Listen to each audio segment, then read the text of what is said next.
Hey folks, welcome to another edition of Fitness Friday Posi-TIPS with Rachelle. Folks, last time I highlighted 5 gym newbies, and it's so important. I'm actually going to come back, I'm going to break out the whole gym newbie no-no of not comparing and competing with other people. I'm going to do a whole separate episode on that here in the future, so stay tuned for that. But all of them were very important.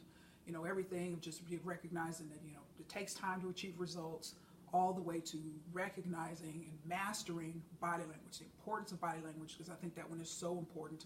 And when I think back on my 25-year journey, folks, I have experienced so much, and I actually need to pull out and do a separate episode on that would have some entertainment value to it on gym approaches gone wrong.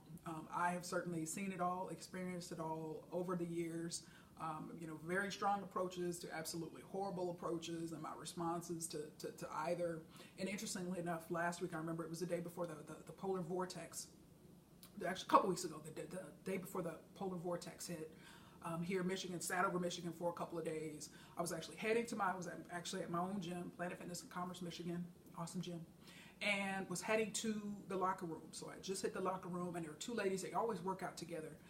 One of them stopped me and said, "You know what, sorry to interrupt you, but we just wanted to let you know that people talk about you in this gym all the time because you're so happy, because you're so energetic." And I said, "Oh, really?" And thinking to myself, okay, this is like the #1 comment people have told me over the last almost 25 years. But I said, "Oh, really? Okay." And then the other one says, "Yeah, it is very clear that you have God in your life." And I said, "I absolutely do. Hallelujah. Amen." And but that was an example, and I appreciated the fact that they see me in there all the time, but they waited to an appropriate time to actually say that. They could have said that, interrupted me at any point, but I so appreciated that. Timing is everything. But we all need to recognize that more often than not, people go to the gym to work out, to get their mind off things. For some people, stress relief, whatever. But people go for various reasons. And for me, I just kind of like to tune out, zone out, and whatever. And so, I don't play favorites. I'm very objective. And again, any of my past gyms for the last several years, people would agree that my behaviors, my reactions are very, very consistent. I tend to be very guarded, but that's because I know. I'm there super early in the morning. Most people in life, when I think about what I do, how I inspire people and challenge people to live their best lives and be happy and all of that, and I just know most people are unhappy. And so I would encounter that, in the morning, don't ask people how they're doing, whatever, because they'll unload on you with negativity and whatever, this and that. And that's like a cardinal sin of mine. I do not like negative people. I do not like negativity. And one thing that happened, it's funny when I look back on it now, but I think I had been a member of Planet Fitness in Novi about a month or so. This was back in the summer of 2017. And an employee, again, just not knowing me, whatever, I hadn't been there that long. I was actually on a stationary bike. I so remember this. And then this employee came up to me and actually started complaining. And that is like a cardinal sin, because I just despise negativity. But, I was very polite, very cordial. And what did I say? It sounds to me like you need to find another job. Like, you know what I mean? Like, anyone who knows me knows that is going to be my classic response.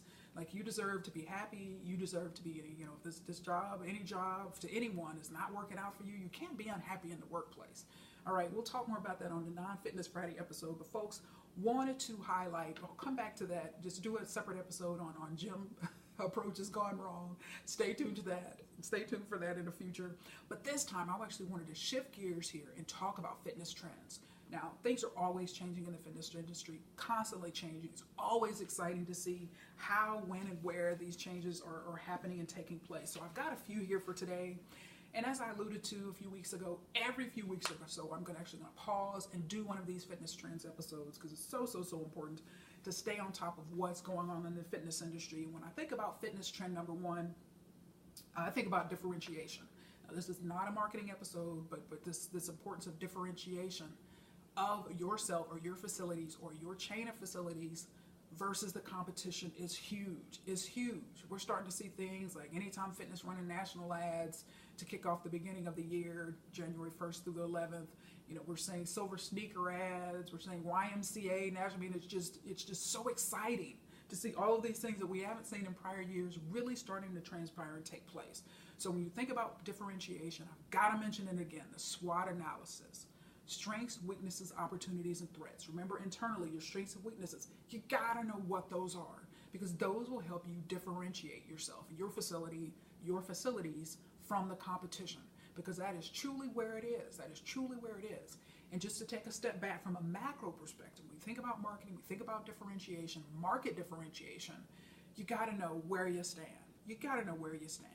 And so you can actually have, as I alluded to in the past, you can either go on offense or you can have a defensive strategy. So you can be proactive and have an offensive strategy, or you can be reactive and go on defense. And unfortunately, I think that, we have a lot of situations in the market where a lot of folks perhaps have ruled the roost, so to speak, from a fitness market perspective in their areas, and then all of a sudden a major competitor comes in or several competitors come in, and then bam, all of a sudden they're forced to go on defense. All right, but so you always want to be out ahead of the competition. You always want to head, like my former sales director always used to tell us, Kevin J. McKinney, next level thinking always achieves success. Don't launch into a market being average. Or perhaps you've been in the market for 10 years. Don't be average. Folks are not looking for average anything, to be quite honestly, when it comes to spending their money. And so when I think about a strong example of an offensive marketing strategy, I came across this example here. It actually received some national press, and around January 21st actually is when a couple of articles that I came across, but I actually went to the website of a TV station, KOLO, and Bridget Chavez actually is the reporter at that particular station, and highlighted Dreamtown CrossFit in Truckee, California. And so the title of the article here, Teens Pay for Gym Membership Through Acts of Service. And so let me read it here quickly. Truckee, California. Okay, we got KOLO. For the teens working out at Dreamtown CrossFit in Truckee, this place is more than a gym. It's honestly awesome, Barrett Berger, an athlete, says. I think of this place as a second home. Owner Jason Berger opened Dreamtown CrossFit just a few months ago. Soon after, he started the teen program where teens manage their own memberships and pay through acts of service. It's a long article. I won't go into it. But absolutely, and I went to their website and I quickly saw their tagline.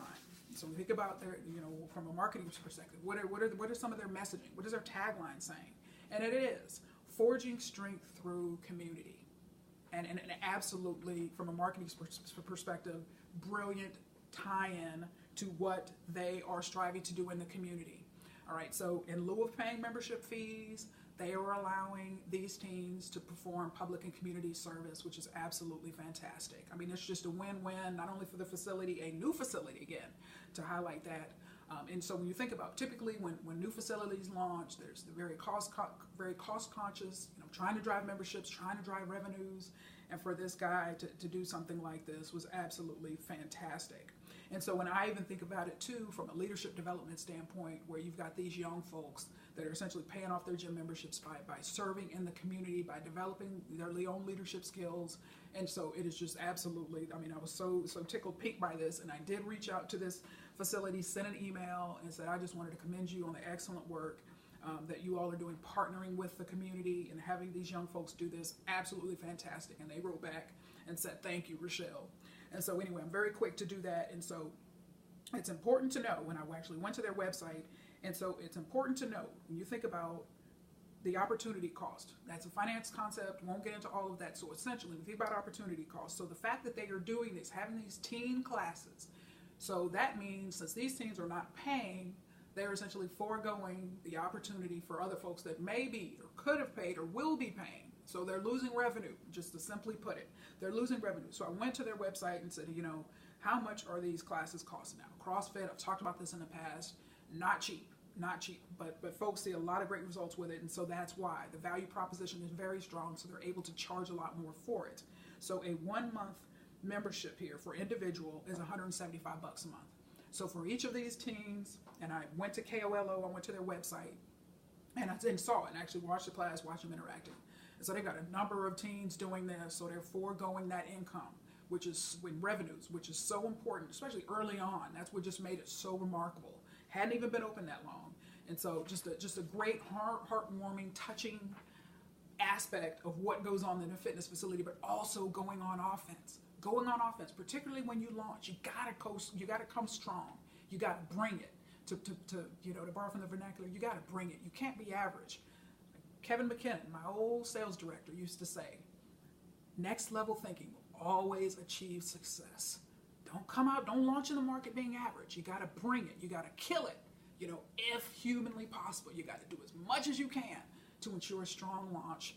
And that's certainly an example of that. And so A quick example here from a defensive strategy. So that's an offensive strategy, very, very strong.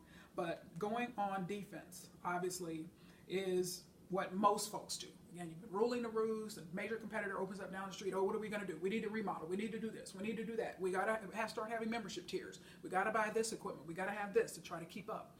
And I received, it's actually an example here that's obviously near and dear to my heart. I received an email from Ashley Allen at Powerhouse Gym in Novi on January 29th, and I'll quickly read it. It says, "Hi, Rachelle. I noticed that you had used our Powerhouse Gym Novi in the past. I wanted to reach out to see if you would be interested in hearing about our club remodel, new amenities, and services.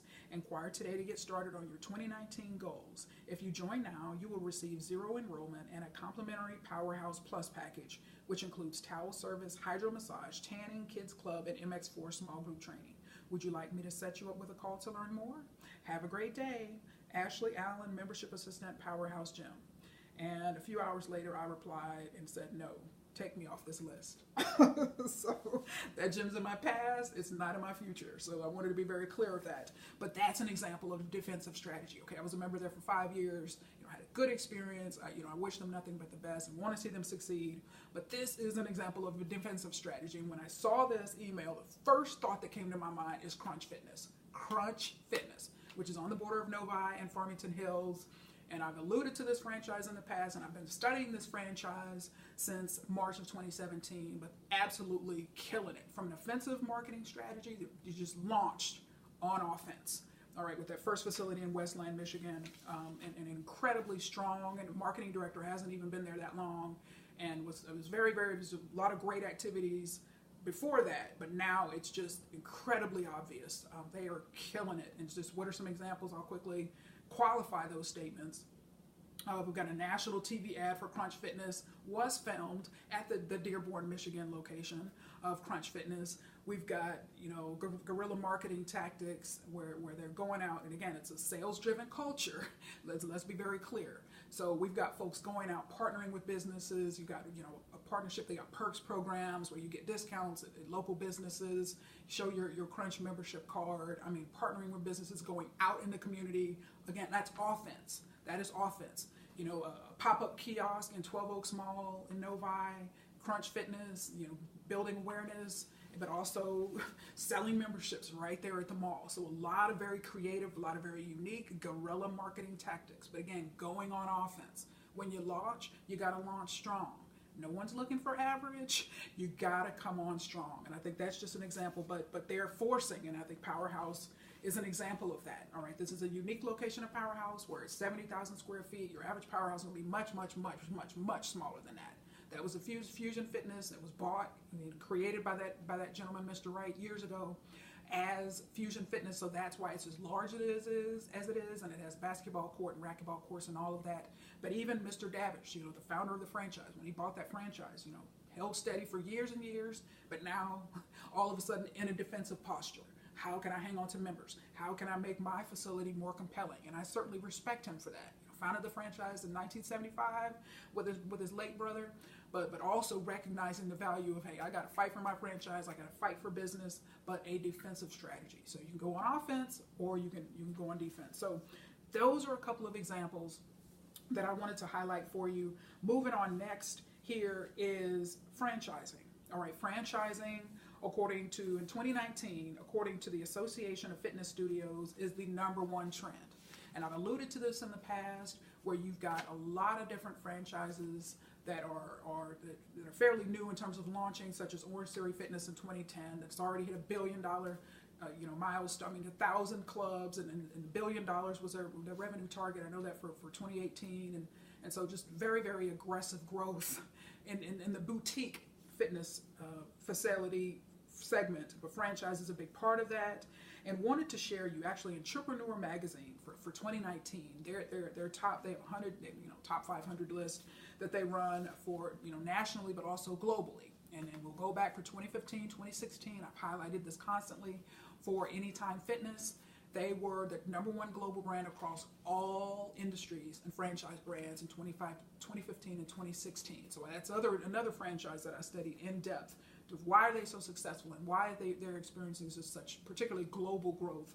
And that's certainly a reason that's for that. But want to look here domestically at the top 500 list for the fitness category for Entrepreneur Magazine here for 2019. So this was by Anthony Dominic on January 24th in Athletic Business.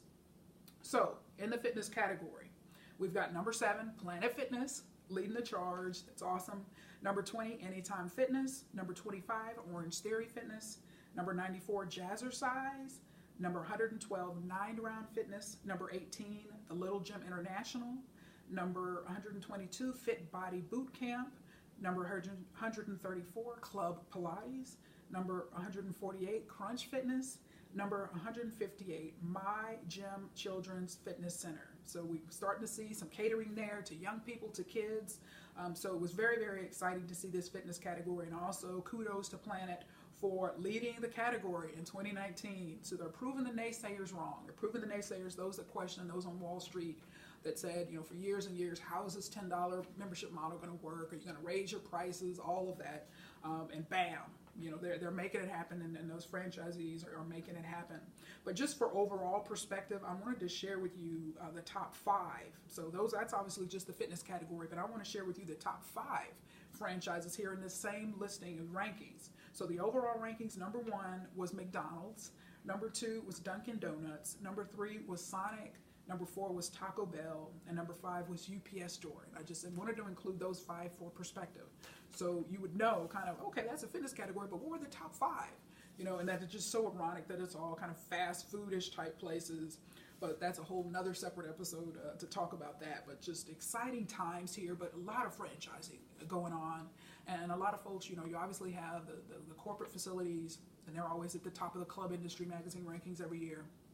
But you've also got, this franchise model, which is very strong. So if you think about just a random person who wants to start a gym, you can go private, have your own gym, set up your own systems and infrastructure, or you can certainly have a franchise, buy into a franchise. A lot of those, won't get into all of that, but just exciting time for franchising in the fitness industry. Number 3 is transparency. And so we're seeing a lot of, particularly, and I'm going to cover this here in a couple of weeks, 2 to 3 weeks, when I start to talk about gym or fitness facility leader no-nos. And when you talk about the importance of, this whole transparency around pricing and billing and cost and all of that, and how important that is. But this transparency piece is so important in terms of cost, in terms of fees, in terms of all of that. What information is readily available for folks who want to join a particular facility. And I'd certainly say, Planet is really, just in terms of putting some positive pressure on the industry, being very upfront in terms of what their 2 offerings are, their $10 membership and now their $21.99 membership, being very clear, being very transparent on the websites and promotions and all of that, what they are and what your down payment is, very, very clear, no frills, gym memberships. So that's certainly important. And I've also seen, as I've alluded to in the past, that kind of third membership option, that middle membership option of $15 a month, but not all franchisees offer that. I've actually seen that quite a bit down in some of the southern clubs. But so it's very clear. Here it is. Here's what your fees are. Bam, here it is. And so you're starting to even see I smiled, and I noticed this in 2018 when I went to a Lifetime Fitness website and saw that they too were listing their prices. And that was just huge. And you're starting to see it. Very, CrossFit. You're starting to see a lot of different fitness facilities in general, just being very clear, very upfront. Because what was it before?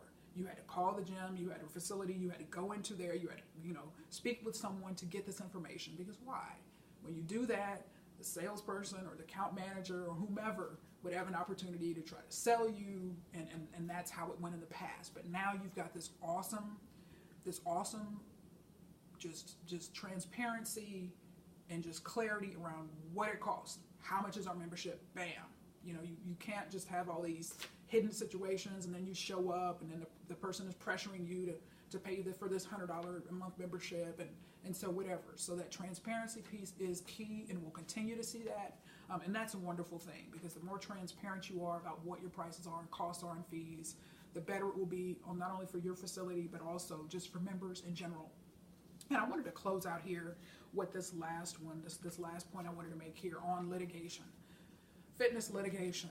Fitness litigation. And if you are not aware that fitness facilities are sued all the time, everywhere, for various things, you've certainly, not been paying attention, because fitness litigation is something that is definitely there. I mean, everything from sexual harassment claims, from trainers sexually harassing members, to people getting injured, and just all of this. I mean, it's just so many different types of litigation. Faulty equipment that wasn't maintained or taken care of in time, and the machines have been broke for 2 months, and then there was no sign on it, so someone gets on it and gets injured. I mean, it's just all different types of things, folks. And so I wanted to highlight here, as I close this episode out, wanted to highlight an example here from 24-Hour Fitness. 24-Hour Fitness, certainly one of the longest chains in terms of their tenure, and they've been around a long, long time. And certainly, when I saw this, it received also quite a bit of coverage. And I wanted to highlight this. I'm going to highlight this one here. Received a coverage in different channels here, but this one's from Club Industry Magazine. And so this particular, Anthony Dominic as well, January 31st here of 2019, and it says, let me go ahead and just read it, a couple of articles, a couple of paragraphs. An Oregon woman is suing 24-Hour Fitness for $13 million after her husband collapsed and died while using a treadmill at a health club in Portland's Pearl District. David L. Rutledge, 62, collapsed the morning of December 21st, 2017, during his routine workout at the Pearl District 24-Hour Fitness. His wife, Stacy, claims 24-Hour Fitness did not properly train its employees to respond to emergency scenarios and is ultimately responsible for her husband's death, according to her lawsuit filed in Multnomah County Circuit Court. And here's where it gets interesting. Only one employee, Corey Lay, was on duty the morning of Rutledge's death, according to the lawsuit. Lay was allegedly slow to call 911 and did not know where the club's automated external defibrillator, or AED, was located. Rutledge was not able to be saved by the time paramedics arrived at the club. The lawsuit claims Lay was new to his job and was never properly trained in how to respond to member-related emergencies. And so won't go on to all of that. But so you've got a negligence. So we've got a negligence lawsuit there, negligence claim, and happens quite a bit. And people, sadly, people get injured, people pass away in facilities. It happens. But I thought this one had a unique HR, human resource angle, from the standpoint of, you got a new employee. He was the only one working that morning in the facility by himself. I mean, and that just kind of creates issues, whether it's, somebody at 10 o'clock at night and there's only one person there and the facility gets robbed, or, a rapist comes in, or, whatever. That's just the situation. You only got one person working. That the legal exposure, won't turn this into an episode on litigation, but the exposure for a club is legally, it certainly increases. And so wanted to just highlight that, just from a standpoint of litigation, just recognize, have you spoken with your attorney? Have you evaluated what areas of exposure that your club or your facility has? Everything ranging from people to, the importance of a maintenance schedule that's pretty rigidly adhered to, because that can certainly prevent some litigation, some lawsuits down the road for you. But just wanted to highlight that. But it happens all the time for various reasons. Facilities are always getting sued, all types of facilities, corporate, private, franchises. There's certainly no exceptions in this particular case. But folks, I just wanted to share these few highlights here in terms of what's going on in the fitness industry, some trends to look out for, and to just certainly be excited about. But just recognize this can be your best year yet, but it's going to take you being the best that you can be. Again, don't settle for being average. Okay, the status quo may have worked for you in the past, and then all of a sudden, bam, a major competitor's open up in your market. Now you're forced to react. And so my challenge would always be, start strong. Be the best. Be the best that you can be right out of the gate. All right, don't settle for being average. All right, these folks that are being highlighted here in national stories and all of that, these are folks that are really, really, really making things happen, and very creative and unique approaches to really making things happen for their particular facility. So folks, that's all for now. In a couple of weeks, I'm actually going to kick off the series, leadership development series, And so that's going to be exciting. It's going to be a 3-part series, and so I can't wait for that. So until then, folks, stay tuned, and remember, I am positively passionate about your fitness.